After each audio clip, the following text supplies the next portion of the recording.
Divagations à la carte. Une jolie troupe de mentalistes et sa manipulation poétique a dû laisser trace dans mon espace. En effet, cherchant l'inspiration, je prends au hasard une boîte. C'est un jeu de cartes. La boîte est là, oubliée depuis des mois, à s'empoussiérer sur une étagère. Je m'en saisis et l'esprit un peu ailleurs, je me mets en devoir de l'ouvrir.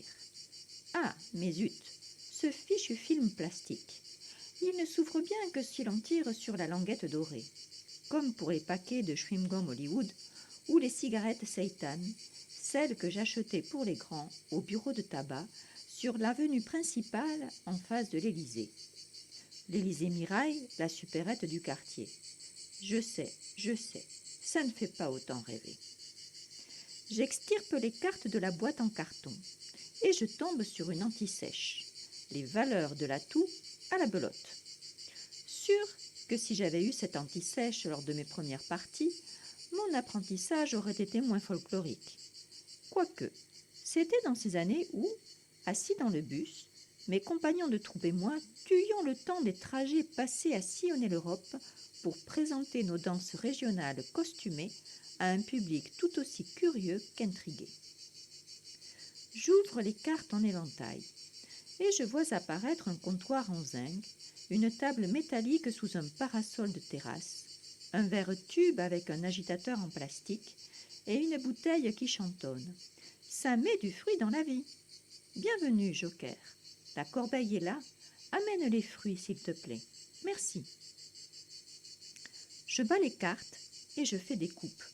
Non, je ne souffle pas dessus, mais il me traverse de demander « Pour mes amis du zodiaque, chevalier ou pas, un message, s'il te plaît. » La réponse est rapide. 2 cartes sautent. Représente-t-elle un futur possible? Je l'ignore. Là, présentement, c'est R6. Et je suis de nouveau en voyage. Cette fois dans cette voiture blanche, au coffre en chanfrein, à la banquette arrière en simili-cuir noir et à la manette qu'il faut tourner à 2 mains pour faire baisser la vitre ou bien la relever.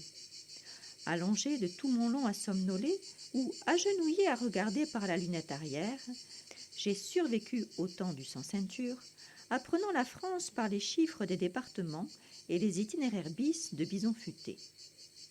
Je retrouve ma route et je reviens à nos moutons. Attention, c'est parti, l'histoire commence.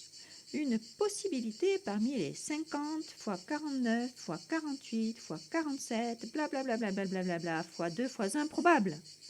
Sans compter l'infini des images de mon univers qui s'y associent.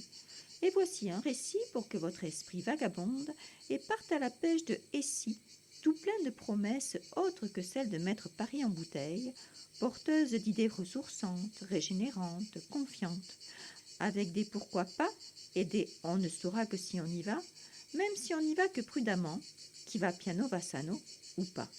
Allez, c'est parti, on commence le mois prochain. Histoire écrite et lue par Sophie Bédourède de Une chouette histoire.